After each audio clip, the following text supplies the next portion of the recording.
ਦਾ ਹੀ ਕੋਈ ਬੰਦਾ ਤੁਹਾਡੇ ਚ ਲੈ।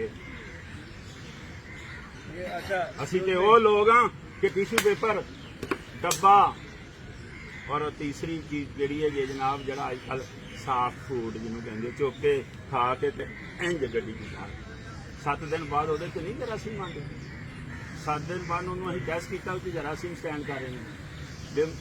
बीमारियां कौन पैदा कर रहा असी, दुख कौन दे रहा असी। और यार सिस्टम नहीं असी बदल सकते, सिस्टम तो वही चल रहा है जो अंग्रेज ने 1849 च दिता सी टाउट और मुखबर के जरिए सिस्टम वही चल रहा है। असी एक काम तो कर सकते सिस्टम नहीं बदल सकते, एक काम तो कर सकते असी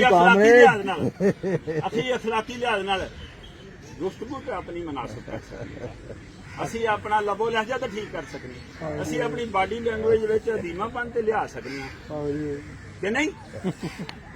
तो वह राइट वे यही जवाब है ਜਿਹੜਾ ਇਸ ਵਕਤ ਮਲਕ ਸਾਹਿਬ ਦੇ। ਥੈਂਕ ਯੂ ਜੀ।